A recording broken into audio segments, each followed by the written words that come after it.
Hello guys, nadadaan tayo ngayon dito sa park. Kaya pagka may mga nagbabalak na pumunta ng Canada during winter, ganito ang mararanasan nyo. Medyo malamig o talagang malamig.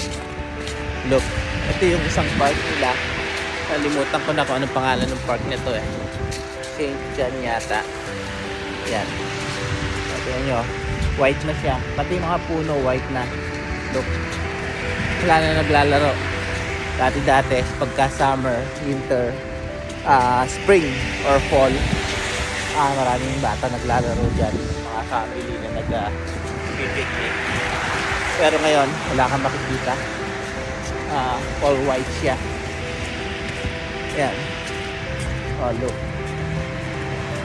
dito may mga dumadaan. Ayan, may footprint siya, pero makikita nyo kasi walang tao talaga, puro sasakyan. Sinry lang namin maglakad para mapakita sa inyo kung ano ang during winter pagka andito na kayo sa Canada.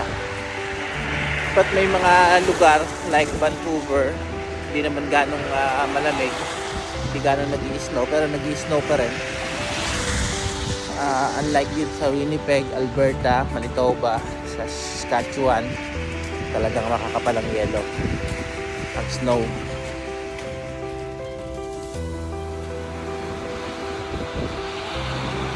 Hello guys,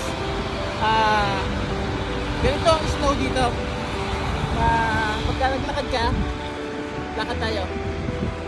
Lakad ka yan, kailangan naka-winter shoes ka.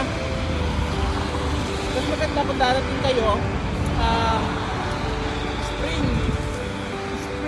or summer para hindi ganong malamig, tapos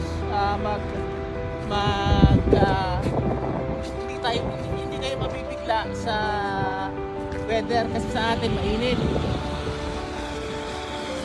Sa susunod na mga vlog natin, isang topic natin yun, yung pagpunta rito. Pero sa kayo, ayan, tingnan, makikita mo, lakad ka lang ng ganyan.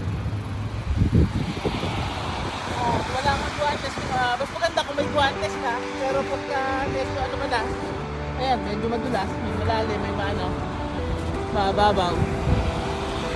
Mas maganda kung nakaguantes ka, tapos pagka hindi ka sanay, mag-uhod ka para hindi gano'ng malamig. Ganyan lang. And kasi habang bago ka, wala kang sasakyan, talagang magbabas ka.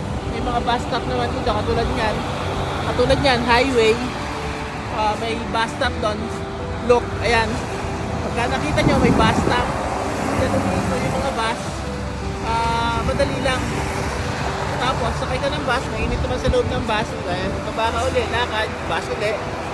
If pabalik ka, pwede ka mag-Uber. Walang Grab dito, Uber lang. Lakad lang talaga, mostly lakad. Kaya kailangan matatag ka sa lamig pagka during winter. Yun lang muna guys, at balik tayo sa susunod.